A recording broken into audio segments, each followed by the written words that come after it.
The night of my 59th birthday, I thought my son's celebration was the highlight of my year. But when my wife pressed keys into my hand and quietly locked the doors behind us, I realized something was very wrong.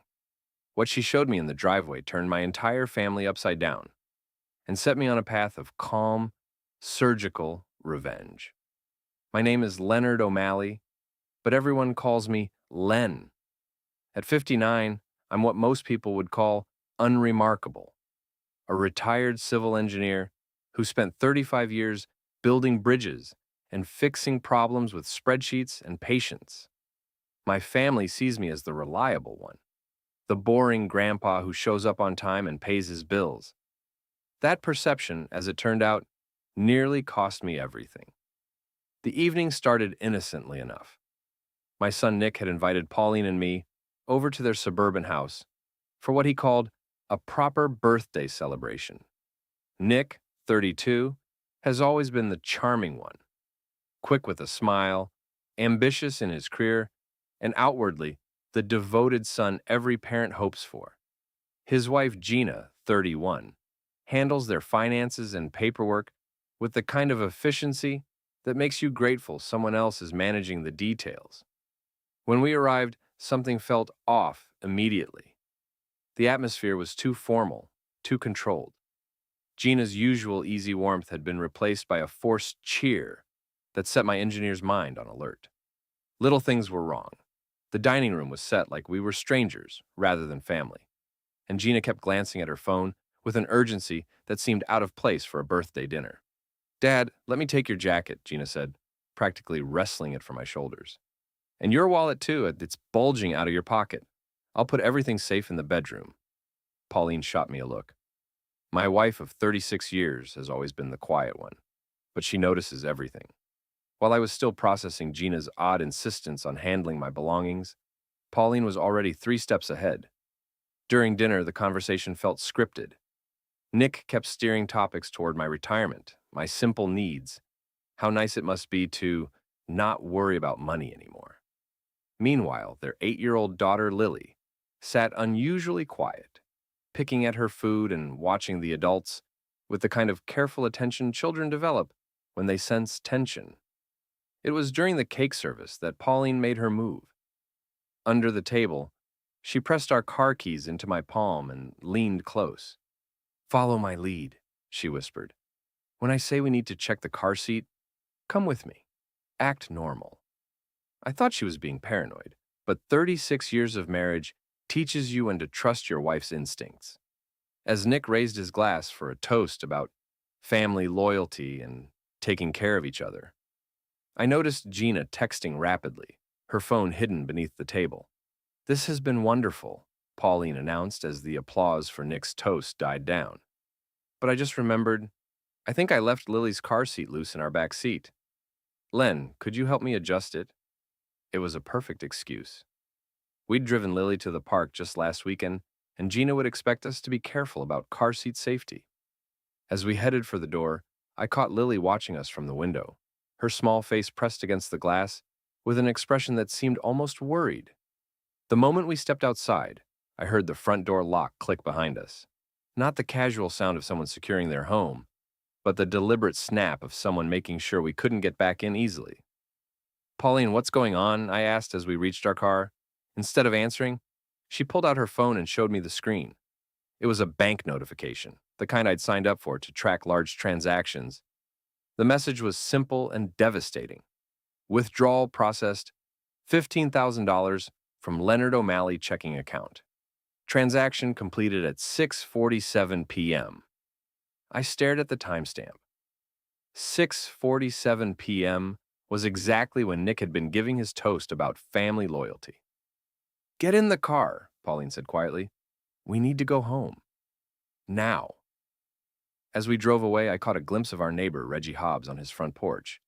The 45-year-old part-time security officer gave us a hesitant wave, the kind of greeting that suggested he'd seen something but wasn't sure what to make of it. The drive home was silent except for the sound of my world quietly falling apart. At every red light, I tried to convince myself there was a reasonable explanation. Maybe Nick had needed emergency money. Maybe there was a mix-up with the online banking.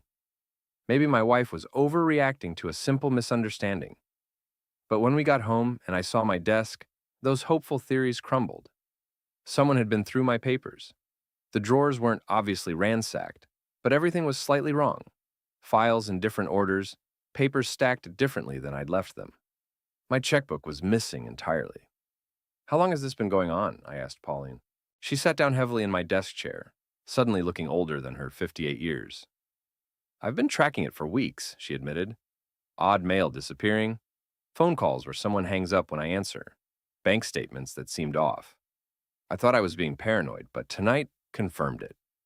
She opened my desk drawer and pulled out a small brass key fob I'd never seen before. "This was in your coat pocket when I hung it up," she said. "It's not ours."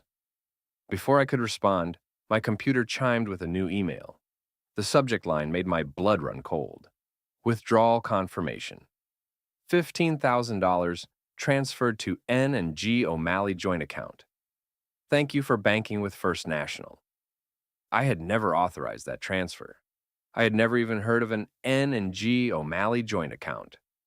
My son and his wife weren't just stealing from me, they were doing it systematically, professionally, and right under my nose. The next morning, Pauline and I spread 3 months of bank statements across our kitchen table like investigators mapping a crime scene. What we found was worse than a single theft.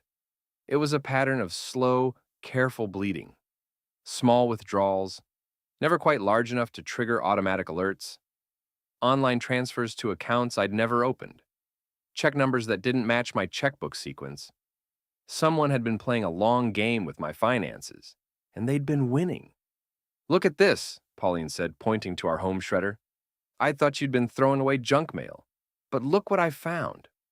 She'd gone through the shredder bin and pieced together fragments of bank correspondence, notices about account changes, loan applications, property inquiries, all addressed to me, all destroyed before I could see them. "They've been intercepting our mail," I realized. But how? The answer came from an unexpected source. I decided to use the public computers at the town library to check property records. I didn't want to risk using our home internet if someone was monitoring it. What I found made me physically sick. There was a pending transfer listed for our house.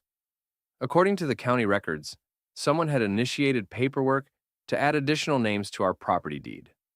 The application was dated just 2 weeks ago, and it bore what looked like my signature. But I'd never signed anything. Walking home from the library, I ran into Reggie Hobbs. Our neighbor looked uncomfortable, like he'd been waiting for a chance to talk. "Len, I hope you don't mind me asking, but were you folks moving some stuff around last week? I saw a moving van in your driveway pretty late at night. Must have been around 2 a.m. I kept my expression neutral, but my mind was racing. "What night was that, Reggie?" "Tuesday, I think. Wednesday morning, technically. I was coming home from my security shift, and there were people loading boxes. I figured it was none of my business, but it seemed odd for that time of night." Tuesday night. Pauline and I had been at her sister's 60th birthday party until well past midnight, then stayed over because of the late hour. Someone had used our absence to access our house, and they'd known exactly when we'd be gone. Back home, I compared signatures from my old checkbook with a birthday card Gina had signed, "Love, Gina and Nick O'Malley," for Dad. The handwriting was close, but not perfect. Someone had been practicing my signature, and they'd gotten good enough to fool a casual observer. But the most disturbing discovery came from an unexpected source. Lily had left one of her watercolor paintings in our car from the previous weekend's park visit. It was typical 8-year-old art, stick figures and bright colors. But when I looked closely at the background, I saw something that made my hands shake. Behind the swings and slide, she'd painted 2 adult figures shaking hands in what looked like a garage. Above them, she'd drawn what could only be described as a computer screen with wavy lines, like someone on a video call. "Lily," I said when I called Nick's house, "tell me about your painting. Who are the people in the garage?" "Oh, that's Mommy and Aunt Shira," she said with the casual honesty of childhood. "They had a secret meeting with the lady on the computer. Mommy said it was boring grown-up stuff, and I shouldn't tell anyone, but it's just a painting, right, Grandpa?" Aunt Shira. I'd never heard Gina mention an Aunt Shira, but the name tickled something in my memory. Then it hit me. Mrs. Shira Patel, the manager at our bank branch, the woman who handled our accounts, who would have access to our financial information, who could authorize transfers and changes. The woman who always seemed just a little too familiar with Gina during our rare visits to the bank.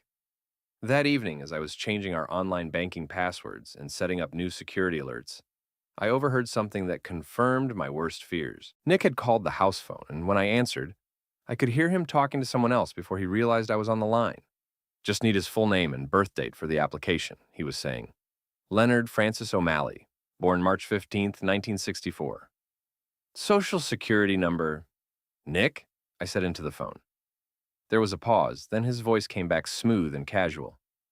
Hey, Dad, I was just calling to check on you. Gina was worried you seemed tired at dinner last night. What application were you talking about? Oh, that? Just some paperwork for Lily's school. They need emergency contact information. You know how thorough they are these days. But Lily's school already had our information, and they certainly didn't need my social security number. After I hung up, my phone buzzed with a new alert. Someone had just submitted a loan application in my name, using my personal information for $50,000 against our house. The application had been submitted at 8:23 p.m., exactly when Nick had been on the phone, rattling off my details to someone else. My son wasn't just stealing from me. He was systematically destroying my financial security, and he was using my own family relationships to do it. I've spent my career solving problems methodically, and I wasn't about to let emotion derail me now. The next morning, I called First National Bank and scheduled what I described as a routine consultation with Ms. Ashira Patel. Of course, Mr. O'Malley, her assistant said. Ms. Patel always has time for valued customers. Would tomorrow at 10 a.m. work? It would work perfectly. I arrived at the bank early and spent a few minutes observing Ms. Patel through her office window. She was professional, efficient, and had the kind of organized workspace that suggested someone who took rules seriously. But when she invited me in and I sat across from her desk, I immediately spotted something that confirmed my suspicions. Among the typical office photos, bank awards, professional certifications, a picture of her with the branch staff, was a family photo from what looked like a wedding or large celebration. And there, smiling in a blue dress near the center of the group, was Gina. How can I help you today, Mr. O'Malley? Ms. Patel asked, but her eyes had followed mine to the photo. I've been reviewing my accounts, I said carefully, and I noticed some transactions I don't remember authorizing. I'm sure it's just paperwork confusion, but I wanted to make sure everything was in order. Her response was immediate and practiced. Oh, paperwork does get messy sometimes, especially with joint accounts and family members helping with transactions. Have you talked to Gina about this? She's been so helpful with your account management. Gina's been managing my accounts? Well, not managing exactly, but she's been very involved in helping you with the more complex transactions. The property transfers, the loan applications, the wire transfers to your son's account. She mentioned you'd been having some trouble with the online banking system. I had never authorized Gina to help with anything. I had never had trouble with online banking, and I had certainly never authorized wire transfers to Nick's account. I see, I said. Could you print out a record of those transactions? I'd like to review them at home. For the first time, Ms. Patel looked uncomfortable. I'm afraid I'd need written authorization for detailed transaction histories. Bank policy. Perhaps you could bring Gina in with you next time. She's been handling most of your paperwork lately. I left the bank with a polite smile and a growing sense of urgency. That afternoon, Pauline and I drove to a storage facility across town, using the brass key fob that had mysteriously appeared in my coat pocket. The key opened Unit 247, which I'd never rented and never seen before. Inside were boxes of documents, bank statements I'd never received, loan applications with my forged signature, property transfer forms, and a stack of blank checks from my missing checkbook. Someone had been using this storage unit as a headquarters for their fraud operation. But the most damning piece of evidence was a manila folder labeled LO, Final Authorization. Inside was a notarized letter, supposedly signed by me, giving Nick and Gina power of attorney over all my financial affairs. The letter was dated 3 days ago, The night of my birthday party.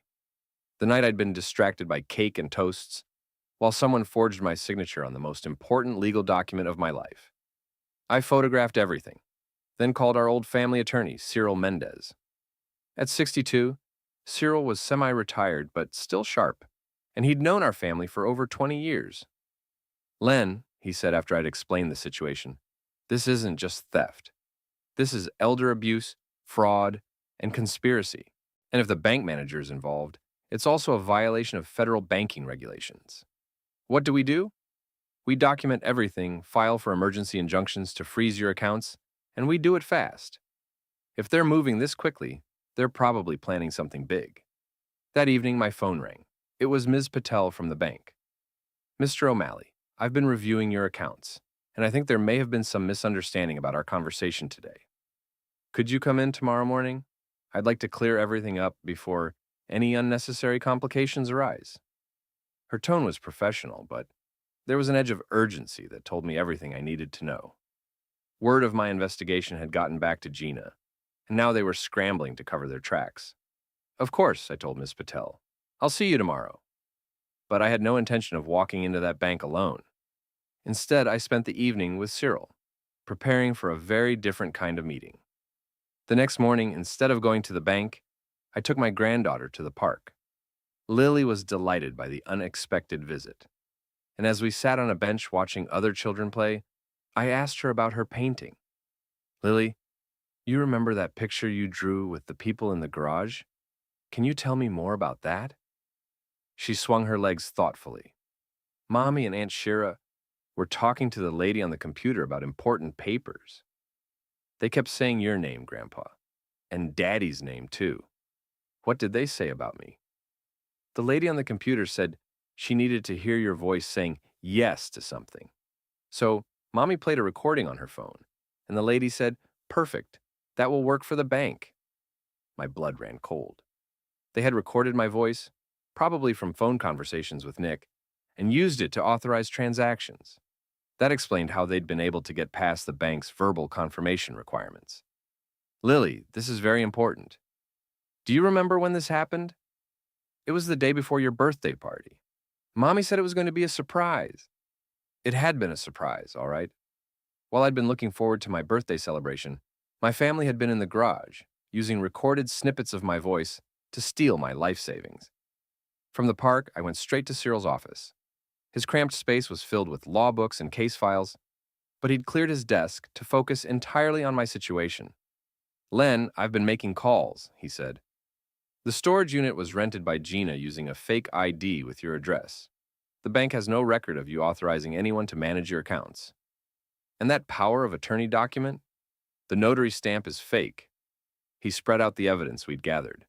The forged checks, the storage unit documents, Lily's innocent but damning testimony about the garage meeting, and something new, a voice memo that had accidentally been recorded on Pauline's phone. "Your wife was carrying her phone in her pocket during one of Gina's visits last week," Cyril explained. "Listen to this." The recording was muffled but clear enough.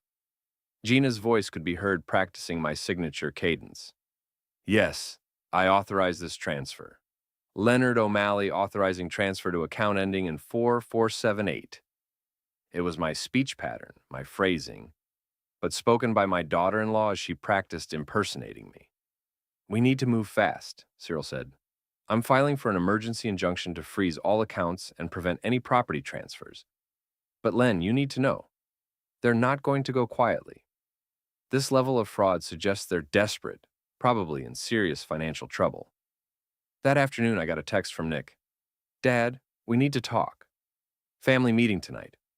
Let's settle this without lawyers." I showed the message to Pauline. "They know we're onto them." What do? We spring the trap. Over the next 2 days, Cyril and I built our case like engineers constructing a bridge. Every piece of evidence carefully placed, every connection verified and documented. We scanned and backed up every document, every photo, every recording. We prepared copies for the police, for bank regulators, for the district attorney's office. Meanwhile, Nick and Gina grew increasingly frantic. The voicemails started coming daily. "Dad, There's been a misunderstanding about some bank paperwork. Let's just sit down and talk this through. Leonard, this is Gina. I think someone may have stolen your identity. We should meet with the bank together to sort this out. Dad, why are you involving lawyers? This is family business. We can work this out ourselves. But the more desperate they sounded, the more evidence we uncovered. Reggie Hobbs provided a written statement about the late-night moving van and Gina's suspicious comings and goings. The real estate office, thinking they were helping me, provided copies of the property transfer documents, which clearly showed forged signatures and false authorizations. Most damning of all, Cyril discovered that Ms. Patel had approved wire transfers far above her authorized limit. Bank policy required supervisor approval for any transfer over $10,000. But she'd been processing $15,000 and $20,000 transfers using only my supposedly recorded verbal authorizations. She's violated federal banking regulations, Cyril explained. The bank is liable for millions in fines if this gets reported to regulators. That gives us tremendous leverage. The breakthrough came when Reggie knocked on our door with a flash drive. I hope this helps, he said. My home security camera caught some activity in your driveway that night I mentioned. I finally figured out how to get the video off the system. The footage was grainy, but clear enough. At 2:17 a.m. on the Tuesday night, we'd been at Pauline's sister's party. A van had pulled into our driveway. Two figures, clearly Nick and Gina, based on their height and build, had used keys to enter our house and spent nearly an hour loading boxes into the van. They hadn't just been intercepting our mail. They'd been systematically removing evidence of their fraud from our house, storing it in the rented unit, and using our own documents against us. They've been planning this for months, I told Pauline as we reviewed the timeline. The birthday party wasn't a celebration. It was their end game. They needed me distracted while they finalized the power of attorney fraud. That's when my phone rang with an unexpected opportunity. Mr. O'Malley, this is Janet Richardson from First National Bank. We're hosting a customer appreciation event next Thursday evening, a chance for our valued clients to meet with our board of directors and senior management. We'd be honored if you and your wife could attend. It was perfect. A room full of bank executives, board members, and senior staff. A formal setting where accusations couldn't be dismissed as family squabbles. A public forum where the truth would have to be addressed. We'd be delighted to attend, I told her. After I hung up, Cyril smiled grimly. They have no idea what's coming, do they? None at all, I said. They think they're dealing with a confused old man who will back down rather than embarrass his family. They're about to learn how wrong they are. The bank's customer appreciation event was held in their main conference room, a formal space with dark wood paneling and a long table where 8 board members and senior executives sat facing an audience of about 30 valued customers. Ms. Patel was there, looking confident and professional. The bank's president, a distinguished woman in her 50s, was making remarks about customer loyalty and trusted relationships. Pauline, Cyril, and I entered quietly and took seats near the back. I'd dressed carefully for the occasion. My best suit, the one I'd worn to retirement ceremonies and formal dinners. I wanted to look like exactly what I was. A respectable longtime customer with serious concerns. About 10 minutes into the presentation, I raised my hand. Excuse me, I said politely. I'm Leonard O'Malley, and I have a question about banking security procedures. The bank president smiled warmly. Of course, Mr. O'Malley. What can we help you with? I'd like to address a procedural breach that I believe requires immediate board attention. The smile faltered slightly, but she maintained her professional demeanor. Perhaps we could discuss specific account issues privately after the presentation? I'm afraid this affects bank policy and regulatory compliance, I said, standing up. It really should be addressed publicly. That's when I saw Nick and Gina slip into the room. They'd clearly been alerted to my presence and were trying to intercept whatever I was planning. Gina looked pale, and Nick was already moving toward me with his most charming smile. Dad, what are you doing here? He said loudly enough for the room to hear. Is everything okay? Everything's fine, Nick, I said calmly. I'm just discussing some banking irregularities with the board. I turned back to the executives. Over the past 3 months, Your employee, Ms. Ashira Patel, has processed multiple unauthorized transactions on my accounts, approved wire transfers above her authority limit, and facilitated what appears to be systematic elder fraud. The room went dead silent. Ms. Patel had gone white, and I could see her whispering urgently to the compliance officer beside her. Mr. O'Malley, the bank president said carefully, these are very serious allegations. Perhaps we should— I have documentation, I interrupted, and Cyril stepped forward with a folder thick enough to choke a horse. For the next 20 minutes, I presented our case with the methodical precision of my engineering background. Each piece of evidence was clearly explained and professionally presented. The forged checks with side-by-side signature comparisons projected on the room's presentation screen. The voice memo of Gina practicing my vocal patterns played through the room's sound system. Lily's innocent painting, which I explained, showed a secret meeting between Ms. Patel and Gina. The storage unit documents proving a systematic effort to hide evidence. Reggie's security footage showing unauthorized late-night access to my home. The fake power of attorney document with its fraudulent notary seal. Bank records showing wire transfers that violated the institution's own policies.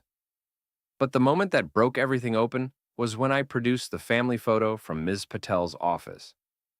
Ms. Patel, I said, could you explain your relationship to Gina O'Malley? She's a customer, Ms. Patel stammered. She's your cousin, I said calmly. This photo was taken at your family reunion last summer. Gina is your cousin, and you've been using your position at this bank to facilitate her fraud against me. The compliance officer was already on his phone, presumably calling bank regulators. The board members were passing urgent notes back and forth, and Nick and Gina were edging toward the exit. Wait, I said, and my voice carried the authority of someone who'd spent decades managing construction sites and emergency repairs. We're not finished. I turned to address the room directly. 3 days ago, while I was distracted at my birthday party, these individuals used forged documents to attempt to transfer ownership of my house and liquidate my retirement accounts. They used recorded snippets of my voice to bypass your security procedures. They rented a storage unit under false pretenses to hide evidence of their crimes. And they did it all with the active assistance of your employee, who violated federal banking regulations in the process. Pauline stood up and read from Lily's description of the garage meeting, her voice steady and clear. A video call where they practiced using Mr. O'Malley's voice to authorize transfers. Coordinated timing with the birthday party to ensure he'd be distracted. Systematic planning over several months. The bank's legal counsel, who'd been called in during my presentation, stepped forward. Mr. O'Malley, the bank takes these allegations extremely seriously. We'll be conducting an immediate internal investigation and— The investigation is already complete, Cyril said, handing over a second folder. Police reports, regulatory filings, and a formal complaint to the Federal Deposit Insurance Corporation.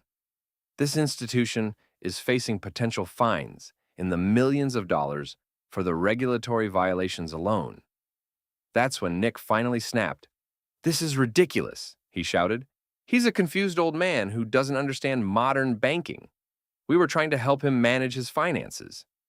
By forging his signature? The bank president asked icily. By stealing his retirement savings? Added the compliance officer. By using your employee to bypass security procedures?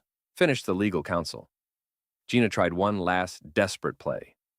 We can work this out as a family, she said, tears starting to flow. This is all just a misunderstanding. Len, you know we love you. We'd never hurt you. I looked at her for a long moment, then spoke clearly enough for everyone in the room to hear. You used my granddaughter's trust to spy on me. You violated my home, my finances, and my faith in my own family. You practiced my voice like an actor rehearsing lines, so you could steal my life's work. That's not love, Gina. That's predatory behavior. The bank president stood up. Ms. Patel, you're suspended immediately pending investigation. Security will escort you from the building. Mr. and Mrs. Nick O'Malley, we're filing formal fraud charges and turning all evidence over to law enforcement. As if on cue, 2 police officers entered the room. The bank's security team had called them during my presentation. Nick and Gina were arrested that night. Ms. Patel was terminated and later charged with banking violations. The storage unit was seized as evidence, and every forged document became part of a federal case. But the most satisfying moment came 3 weeks later, when I received a call from the bank's president. Mr. O'Malley, the board has voted to make full restitution for all stolen funds, plus damages for the regulatory violations that put your accounts at risk. We're also implementing new security procedures to prevent this kind of fraud in the future. What about my son and daughter-in-law? They've pled guilty to elder abuse, fraud, and conspiracy charges. They'll be paying restitution for years, and they won't be eligible for early release. I hung up the phone and looked at Pauline, who was reading a letter from Lily. Our granddaughter was staying with Gina's sister while her parents dealt with their legal troubles, and she'd written to tell us about her new school and to say she missed our park visits. She doesn't understand what happened, Pauline said. She just knows her parents are in trouble and she can't see them. She'll understand when she's older, I said, and hopefully she'll learn that actions have consequences, even when you're family. The brass key fob that had started this whole investigation turned out to be the key to the storage unit. Nick had accidentally dropped it in my coat pocket during the birthday party, probably while he was distracted by the stress of coordinating their final fraud attempt. Sometimes the smallest mistakes bring down the biggest schemes. My retirement is secure now, and my faith in justice is restored. But my faith in family? That's going to take longer to rebuild. Some bridges once burned can't be engineered back to their original strength. And sometimes that's exactly how it should be. Should.